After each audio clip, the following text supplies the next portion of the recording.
And we are back. It's been a few more days than normal in between episodes, but I guess getting married will do that. Definitely the best day of my life, though, and hopefully you guys took advantage of that and got caught up on the first 15 episodes of the Baschamania podcast. And as you saw before you clicked this, we're back with a great guest, the Magic Man, world champion, NCAA champion, US Open champion, Big Ten champion, high school state champion, you name it, this kid has won it. Hopefully soon, Olympic champion. This guy, my friend David Taylor, wins, and he has won almost everything but that Olympic championship and maybe a WWE championship. Who knows?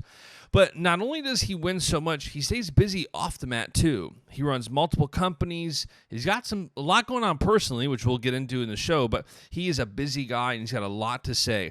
I'm really pumped to dive into this conversation, but before we do, make sure you're subscribed on your favorite audio platform. Apple Podcasts, Spotify, Stitcher, you name it. Give the podcast a follow. Guys, social media algorithms are hit or miss. You may not see when we drop an episode or announce a guest. Your safest bet is to just subscribe. We're literally just about everywhere you can listen to podcasts. And I promise you, the great guests will just keep coming. So subscribe now and don't miss out. With that said, that is my plea to you. Now, the reason you tuned in, let's roll the intro and get this show started. It's Baschamania! Let me tell you something, brother. He gave us everything he had in him tonight. What you gonna do when Baschamania runs wild on you? Oh, it's gonna be a good one. And business just picked up here on the podcast. Oh, yeah. The Magic Man, David Taylor. How are you? I'm doing good, Justin. So, for those that don't know, we'll dive right into this. You recently announced you're having a baby girl. Congrats. How excited are you for that? So my wife and I, we play this game. It's called a question game, and where we ask each other questions. Her questions are always a lot better than mine, but she actually was asking me, like, what am I excited for? With having a baby girl, and it's just crazy because it's such a life-changing event, something that my wife and I have been looking forward to for a long time. So it's hard to really predict what life's going to be like when that happens, but we're just really thankful and blessed that we can be parents, and we're just looking forward to the opportunity. And my answer to her was I'm excited to just be able to share, my experiences in life and be able to hopefully guide her to make good decisions and be able to just be there by her side, for her life. So I think a lot of wrestlers, they get disappointed almost to an extent if they have a girl or whatever it may be. And yeah, honestly, I felt from day one we were having a girl, and I would have actually been surprised if we were having a boy. And I'm super excited. I can't wait. I think hopefully, I know Kendra's going to be an amazing parent, and hopefully I can hopefully stay up to par. Well, you guys got a lot of practice with the cats. You guys have been foster parents now for the cats for 4 years, I think, 5 years. No, the fosters less, but the cats you guys have had. Pets are no joke. Yeah, we have 3 cats of our own, 2 girls and 1 boy. So I think that's two. Most of my life, my house is I'm surrounded by women. So I so feel it's like no different. It's no different. I think we kind of thought that was going to happen, but and we've also fostered hundreds of cats. So, and when I say we, my wife primarily is doing that as well. So I'm not getting kid with anybody. She knows that it's gonna be a lot because I'm her child. So now she actually has already had a child. So she's getting her second. Yeah. So I'm that's awesome. Second fiddle. Yeah. So that's awesome. So we'll transition into wrestling now a little bit. Everyone obviously misses you on the mat. You've been out for 5.5 months already. How are you feeling? I feel great. I wish I was wrestling. That's for sure. Right. It's been in my life. I've felt a lot of adversity, but most of it has happened because of competitions. Rarely, never have I really had to deal with injury adversity. On a large basis. I've had nagging things like anyone that's wrestled for a long period of time. So I think to an extent, I'm pretty lucky to be wrestling as long as I have, and not really had anything significant happen. But I think during this time, it's it's really put things in perspective for me from a competition standpoint, just being super grateful for the opportunities to wrestle, to train, to have structure in your daily schedule. Just like as much as sometimes competitors, we get frustrated with the grind of training and competing or whatever it may be, and the traveling. I miss those things. It just becomes part of like our routine. So we're all creatures of habit. So when your routine changes, you got to adjust. But things are well, and I'm definitely excited. I'm super excited to be back on the mat. And you kind of touched on it, but you've been out for like 5 to 6 months. This is the first time you're really outside of your routine, which would drive me nuts because I'm so routine based. But the good thing is, and I don't think people realize how involved you are with stuff off the mat. Like, you're involved heavily with Scrap Life. You coach and run the M2 Training Center. You're running K2 Roots, the juice company in State College with your wife. Like, you have a lot going on. And kind of a few different questions I have based on it. Like, number one, how has this downtime from training, like, I'm imagining you put most of your focus into those things. How has that been to focus on that for 5-6 months with a little bit more energy and effort than before? Well, I feel like it's really funny because my wife and I literally were just talking about this again, like in our question game. But I think first things first, when I came back, I really dove into M2 Training Center. I think that was been my outlet to be around wrestling, and to be able to, my biggest reason of not being at the M2 Training Center as much as sometimes I would like to be is because I'm competing, and so it's been nice to be able to be there on a really consistent basis. Right now we have practice 5 days a week, and I'm there five days a week. We have multiple practices a day, and I'm there trying to put that time into the kids to try and help them make progress. So, this summer, over the last 3 months, we have a couple kids that I feel like that extra time that I've been able to like kind of spend there has made a huge difference for them. So, as they're coming up on their season, I'd say in general, like we had a group of 30 to 40 kids this summer that were consistent. Like every practice that we had, they were there. And I think those kids were able to get a lot out of that time. And, I explain sometimes, I'm like, hey, this is a great opportunity to be here because I don't have this type of time available always. So to be able to, invest that time, I think to be a great athlete, you have to be selfish, and to be a great coach, you have to be selfless. So I think that it teaches you both sides of that. And I think as, the last couple of years, being an athlete, on the highest level, it's helped me understand and respect my coaches even more than ever before, and understanding like, Casey Cunningham and how much time and effort he's put into me over my career. But not only that, as we can now share like things on the coaching side that I'll ask him questions for. And then even when he's in my corner, I've always been thankful for coaches, but understanding like how much above and beyond he goes to help us.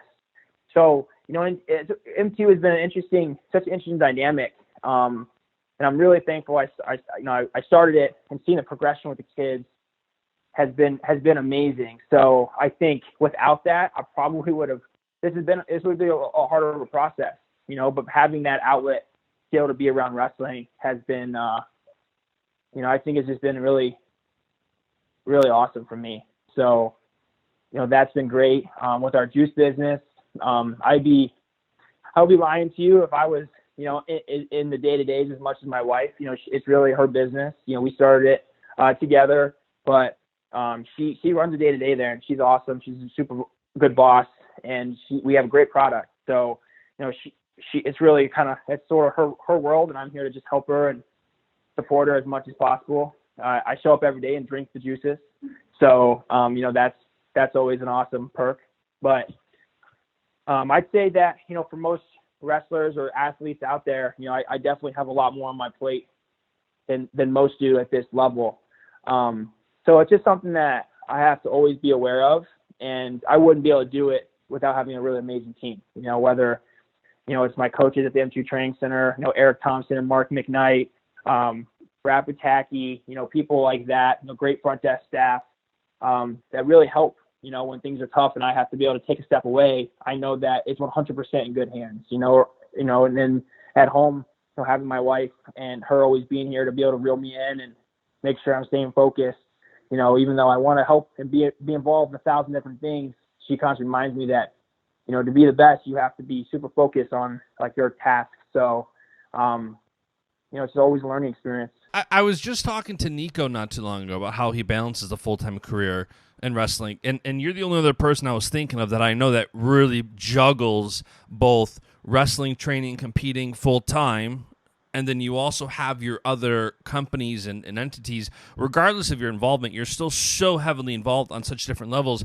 How do you balance that? Like, how do you stay focused and make sure you're giving enough to training, enough to competing, and then also enough to make sure that the M2 Training Center is a success, that K2 Roots is a success, that you're doing everything you want to do at Scrap Life? Like, how do you maintain that balance from a day-to-day standpoint?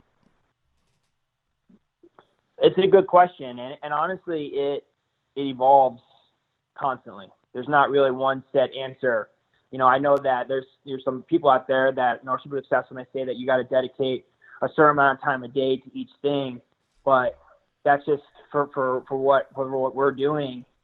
It doesn't really work like that. There's days that 100% of my time and effort is put towards training. There's days that there's times that it fluctuates where there's more percentage put towards something else. And I think my biggest, I'd say like barrier would be just how to allocate those things. Yeah. I constantly have to be involved. I really do. And before the more that you're involved, the more that you're exposed to whatever's going on in that realm. So if for me, having wrestling training, K2 Roots, M2 Training Center, Scrap Life, those are primarily my main things. So each one of those doors that you further open, 7 or 8 more open up next to that. And I'm definitely want to try and create the best situation possible because I'm super competitive. So everything I do, it kind of translates into each one of those things. So, then all of a sudden you have so many doors open that it's hard to kind of get back to that main door, So Right. I think, so it's hard. I think that it's constantly evolving. This summer, when I was hurt, was a good opportunity to open up a lot of those doors and trying to do as much as I could. But now it's time to start slowly backpedaling, closing those doors off, and starting to really focus on that main goal that's coming up. Because each one of those doors you open, it takes time away, and once that time's gone, you can't make it up. So, but I think it's been able to help me keep on track, for things I need to do, and now having the opportunity to be able, like I said, kind of close some of those doors and start really focusing on that main door, which is always the main focus. But now, Right. It's just exciting, and obviously it's coming up quick. Just like time. Sometimes you talk about things being weeks away, months away, but when you start taking a month, you break it down to 4 weeks, right? And you break that down to a certain amount of training days within it. You realize, wow, maybe I only have 20 opportunities within this month to make progress. I need to make the most of these 20, So, but it's good, always planning. And again, I think the secret is having a great team. And in every situation, I have a great team, which is there's no substitution to that. Yeah, and I'm curious too. Like, I know for me, I was pretty much self-taught. I never went to college. I didn't really learn anything in school. So everything I've done has evolved myself. And anything I've done, like even wrestling, like I wrestled for 6 years, was never any good. But it taught me like discipline and it taught me so many things that I try to apply to life now. I'm curious how did you learn those balances? Was it through trial and error? Was it through people around you? Like, you have a lot of different coaches and mentors and people that you look up to, I know, in different verticals. But was it more so wrestling? Was it more so life? Like, how did you learn to kind of carve those balances out? I'd say that, as you go, you can find somebody to support everything that you want to do. And you can find somebody that's going to like discourage anything that you want to do. So, within the mentors that you have, right, you can always pick one of them that's going to kind of side with it, the way you want to go. But I think it's important to obviously be passionate. Like, I'm passionate about the things that I do, so it's not like I'm taking something on and I don't like doing it. Right. Obviously that changes. So I like the things that I do. So I think that's important. And I would say that, most would say definitely do less. But I think my mind is constantly turning. So doing less sometimes makes it harder for me because I'm the same way. as I'm sitting down, I feel like I should be doing something and I'm antsy. And then all of a sudden, I don't, and I almost feel like it's weird. My productivity is constantly varying. Like there's times when I can be super productive for an hour and there's sometimes I can be productive for 2 hours. I can be really productive for 20 minutes. So yep. It's just, I don't know. It's hard to say. And I think, it's interesting, like as I've been around people and I ask them questions constantly of, how they got to where they got. And I try and, everyone has a different path.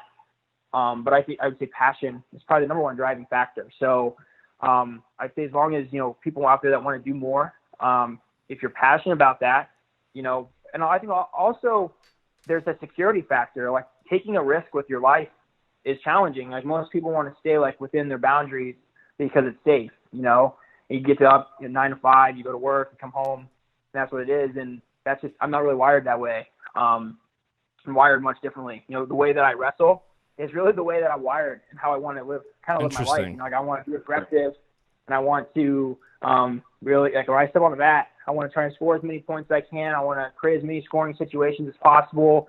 I'm not really a conservative wrestler, although I have areas that I'm super disciplined in, but I'm willing to wrestle outside of areas that most people are uncomfortable. Right. So I would say like that's kind of been interesting. From an entrepreneurial side of my life, I've adapted a very similar lifestyle. But like in wrestling, you always rely on your coaches to help you, and in these opportunities that I have, I always rely on my teammates to help me as well, So it's interesting how that my life is kind of those parallels, kind of become a little more evident. Yeah, for sure. So that's interesting. And speaking of training and how you are on the mat, let's talk about that a little bit. Just like you said, like it's amazing how fast time goes. Like, I mean, I'm now married. It felt like yesterday I was single and living in the loft, and that was like 2 years ago. Like, it's nuts. So I can't imagine how the Olympic trials are, like 5.5 months away? Not even? It's crazy. How is your training going from like a mindset standpoint? Like, are you back in the nitty gritty? Are you like, what's your training kind of like from that standpoint, from like a mental standpoint? Yeah, I think, since for me, the day that I had my surgery, in my mind, I was already preparing for what was next. I went into my surgery in great shape. My nutrition was good. I trained until the day that I went in. I got surgery, that day I was done, my wife was helping me like make, good food, trying to stay on my diet because, like for every day that you lack on the front end, it's going to be harder on the back end to make that up. Totally. So I feel like during this time, I've still been, I'm still in great shape. I've been in great shape this entire time, so knowing that when the time came when I'm, hey, you're ready to rock and roll, I can start moving forward. So it's just been able to keep that plan in place. Obviously in any type of thing, right? There's going to be a plan's never going to be exact, but it's definitely helped. Working with my coaches here, working with Sam Calvita, the training lab on the strength and conditioning side, and constantly doing whatever I could be doing. I have amazing, just from a rehab standpoint, just having people here in State College that have been, really bending over backwards to try and help me as much as they possibly can during this process. It's been amazing to be able to feel that love and support. So it's exciting. I mean, it's the time, time to start moving forward is upon me. So just that plan is continuing to change and adjust. And my plan is to be back qualifying the Olympic weight at the Olympic qualifier in March, and then obviously wrestling in the Olympic trials in April. So that's been my plan since the day I had my surgery, and that continues to be my plan. So that's 4 months from now, the first weekend in March. And then obviously the first weekend in April is the Olympic trials. So that's kept me hungry and focused and staying on task and just trying to be as productive as I can every single day so I can be at my best when it's time to go compete again. For sure. And speaking of being the best, I'm kind of curious. You're the reigning world champion. You're the best in the world. You've beat everybody at the weight. How do you mentally prepare? I feel like every kid in the world would say, I want to be an Olympic champion before I want to be a world champion. Like, that's the ultimate goal. Everybody I talk to, all you guys tell me, like, I want to be Olympic champion. I want to be Olympic champion. Like, world championships are so important, but Olympic championship seems like it's the pinnacle. When you win the world championships and you know you're the absolute best, a lot of people think they're the best, but, like, you know you're the best. Like, you did it. How do you continue to get better, or does your approach change at all when you say, okay, I won the world championship, I had a little bit of a setback with an injury, but you're still just as good as you were. How do you continue to level up, especially knowing everybody else is like, Burroughs always tells me, like, it gets harder and harder, not just because of his age, but because he becomes more hunted. Guys like Yazdani, they're all going to scout you and hunt you more.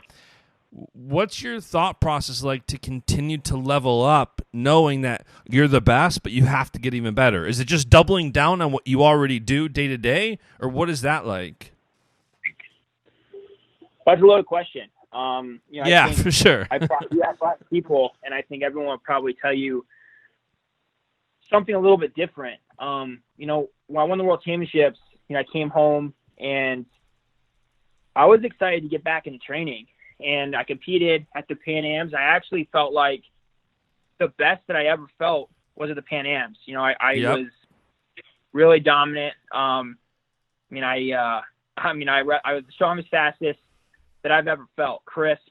So obviously looking back on that and like, okay, that's where I was. That's fantastic. Getting hurt right after that to beat the streets was tough. Knowing that, wow, I was definitely getting better. So you just look back and be like, okay, well, continue to make progress in these areas. For me, it's just been a constant improvement. I want to wrestle for a long time. So to me, it wasn't like, well, okay, world championships, okay, I'm looking to be done. It's like, okay, what's next? In my mind, I was in a opportunity to continue to be successful, and I wanted to start being the best in the world on a consistent basis. That's like where my mind was and continues to still be. So, missing this year, I would say is a challenging thing, but you know what? Like, everyone else has been putting their body through the ringer and probably overtraining in different situations where my body's rested.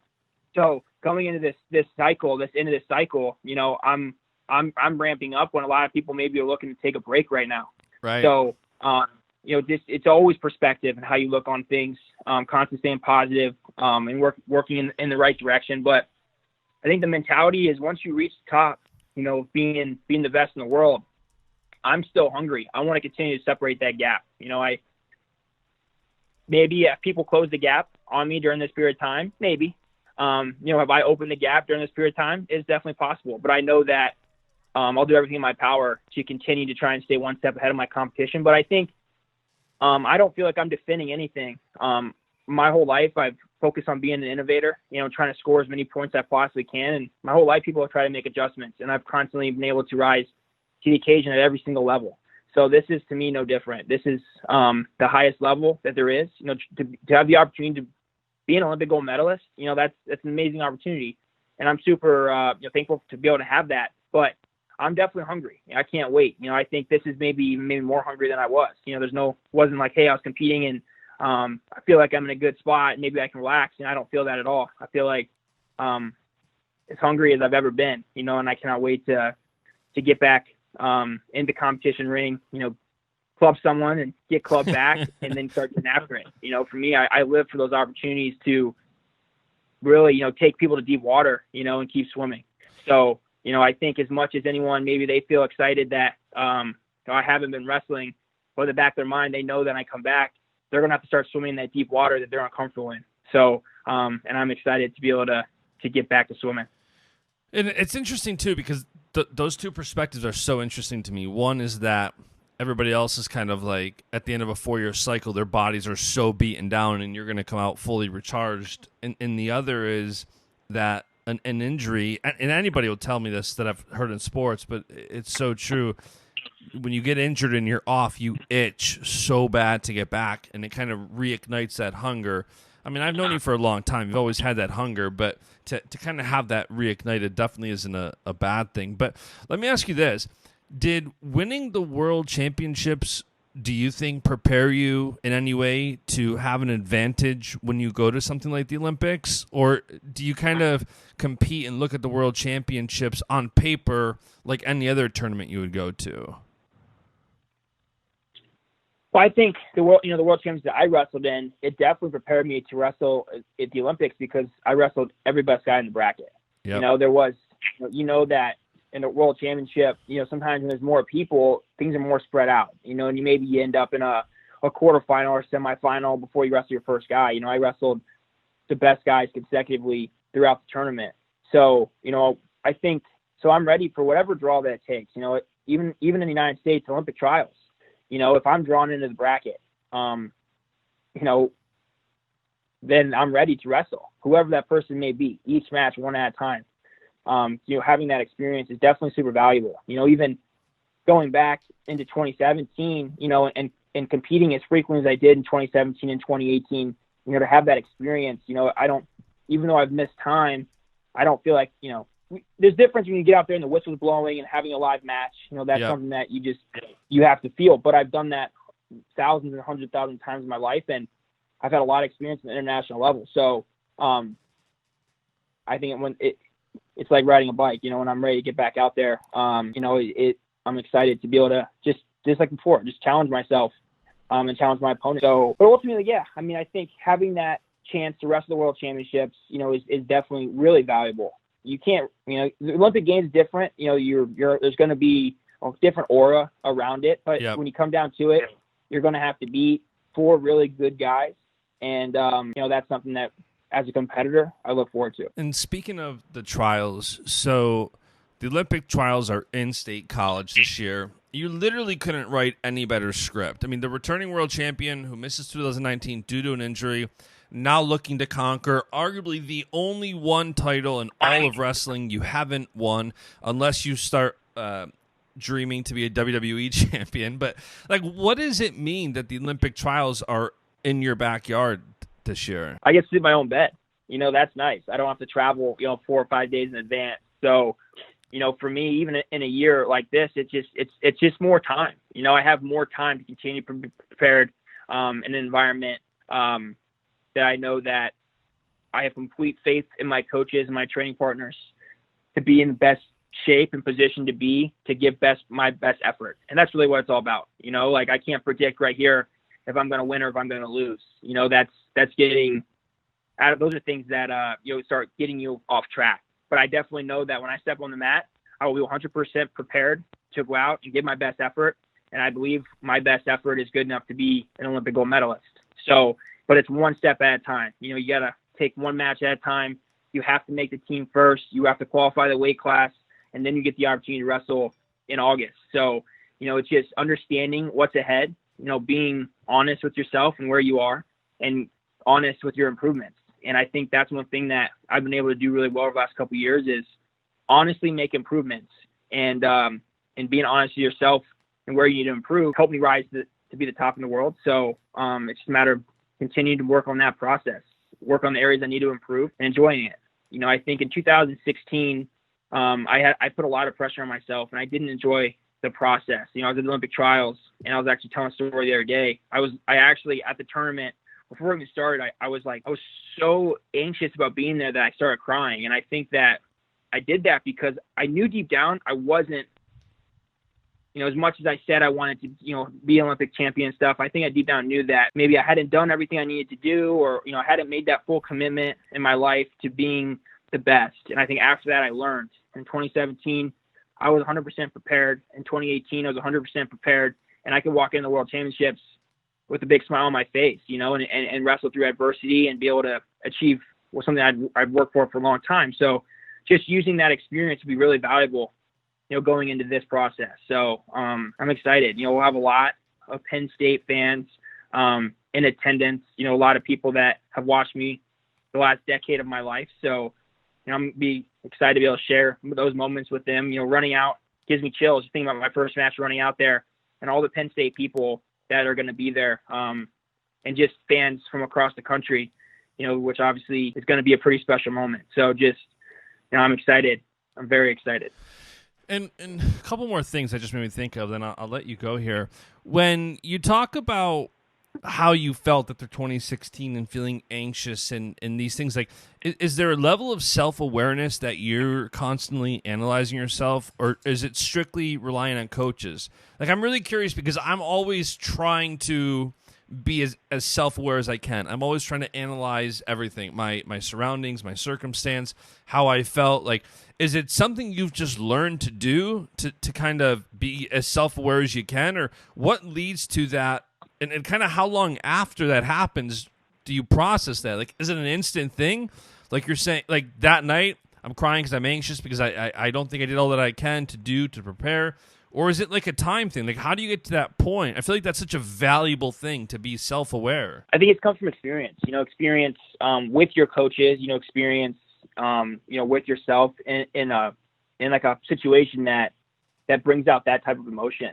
I think the biggest test was obviously the 2018 World Championships, where having the draw that I had, which is random. You just show up, you weigh in, all of a sudden you find out champion first round. You figure out that you need to go out there and wrestle to the best of your ability, or you can do all that hard work and be done in one match. Right. So I feel like that was a good test, and I have a great relationship with my coaches, honest relationship, with Coach Casey, Coach Kale, Coach Cody, where I can, Coach Varner, where I can just say, hey, this is what I'm feeling. We could talk through that. So it just takes that out. So I think the experience of being with these guys for 10 years, plays a big factor in that. And, I'm honest with where I'm at always, when I feel great or if I don't feel that good, and it's just about taking that day, one day at a time. So, I rely on them heavily, and I trust them 1,000%. So whatever they feel like that I need to do or change in what I'm doing, I'm going to listen to them. So, but it's always an honest communication between athlete and coach. Sometimes I think when you're not honest, it makes it really hard for a coach to help you.